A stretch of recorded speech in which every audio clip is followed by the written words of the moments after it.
एक दिन सौरेंद्र मोहन मुखर्जी ने शरद बाबू से पूछा, क्या तुम भूत है यह मानते हो? शरद ने कहा, भूत है इसे मैं अच्छी तरह मानता हूँ, भूत को देखा भी है।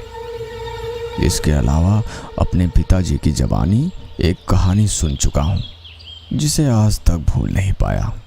सौरेंद्र नाथ ने पूछा, कौन सी कहानी? शरद ने कहा, यह काशी की कहानी है।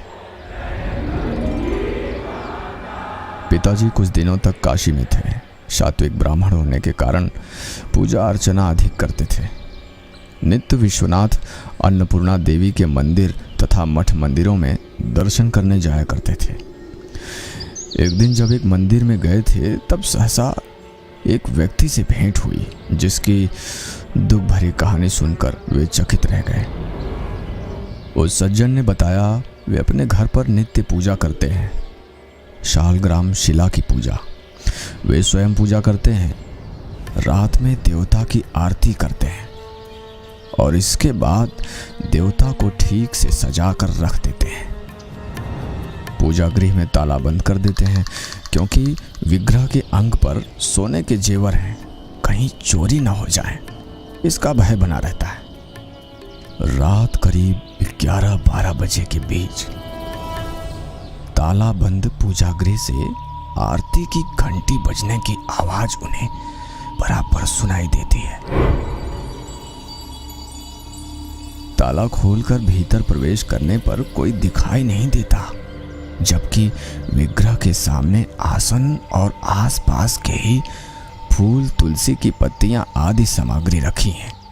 समस्त उपकरण सजा कर नहीं रखे जाते।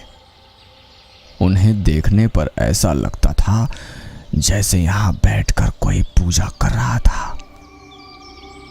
यहाँ तक कि पंचपात्र में जल भी था।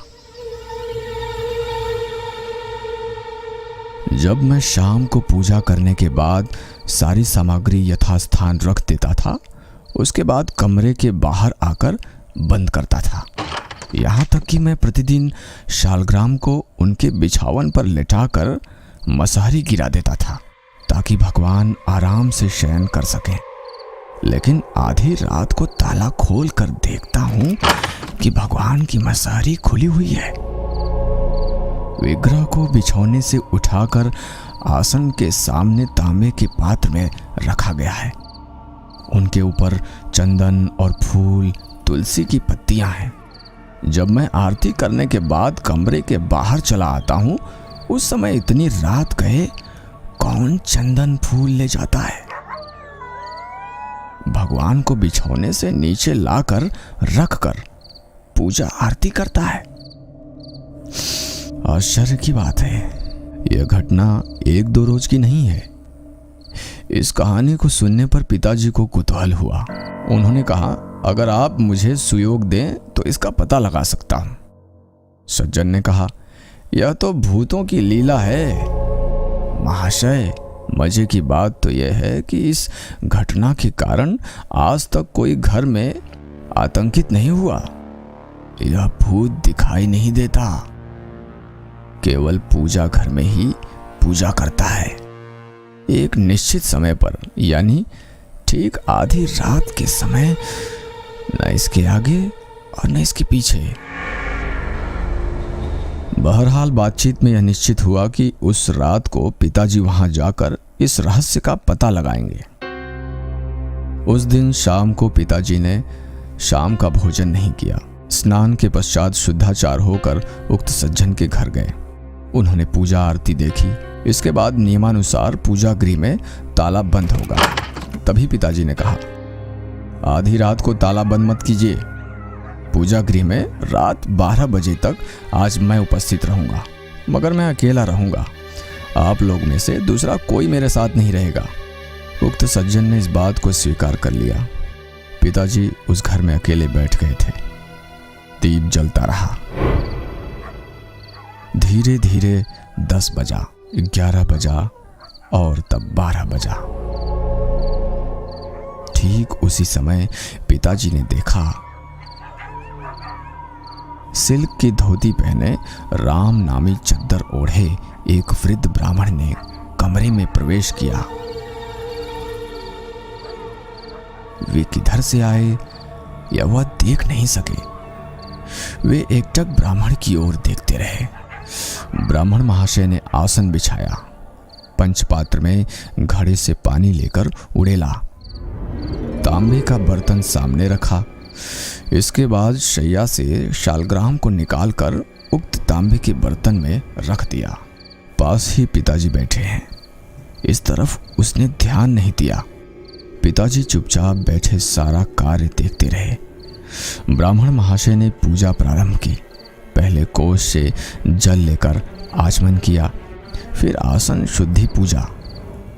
सचंदन फूल शालग्राम पर चढ़ाने लगे और विधि विधान के अनुसार पूजा करते रहे।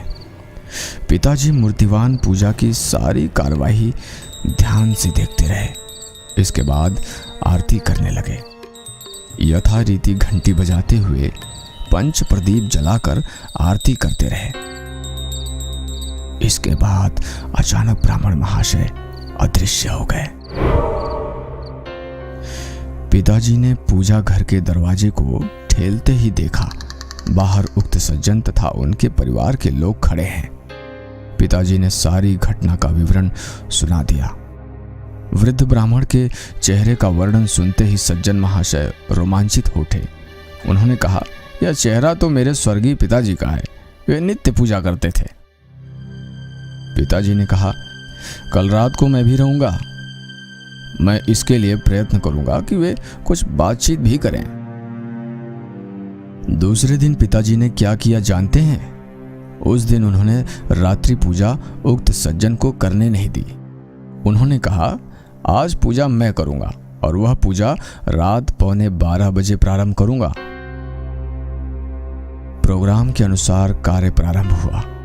पूजा गृह में पिताजी पूजा करने बैठे। आरती करते वक्त अचानक पूर्वोक्त ब्राह्मण महाशय प्रकट हुए। पिताजी ने कहा, मुझे अनुमति दीजिए, मैं आरती करूं। वृद्ध ब्राह्मण ने कहा, करो, मैं देखूंगा। पिताजी आरती करते रहे। आरती समाप्त करने के बाद पिताजी ने पूछा, आप इतना कष्ट सहकर इस लोक में क्यों आते हैं?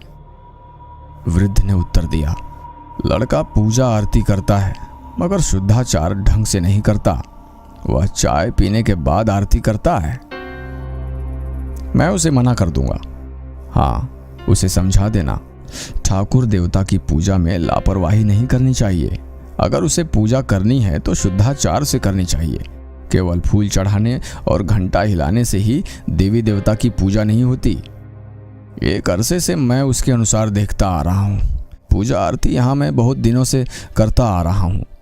सवेरे जो लोग इस कमरे में सफाई करते हैं वे इस ओर ध्यान भी नहीं देते कि आखिर कमरे में इतने फूल क्यों बिखरे हुए हैं। इन लोगों को होश में लाने के लिए आरती के समय घंटा बजाने लगा। पहले मैं घंटा नहीं बजाता था, आजकल इसलिए घंटा बजाने लगा जिससे उस ओर उनका ध्यान आकर्षित हो।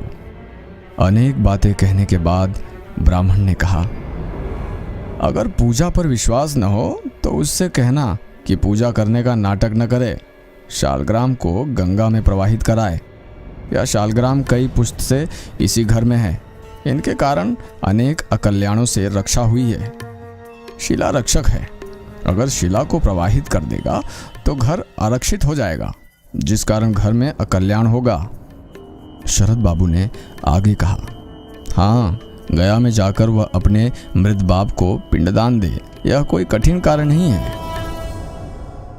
शरद बाबू ने यह कहानी उपसंहार करते हुए कहा, पिताजी ने उस सज्जन को सारी बातें बताई।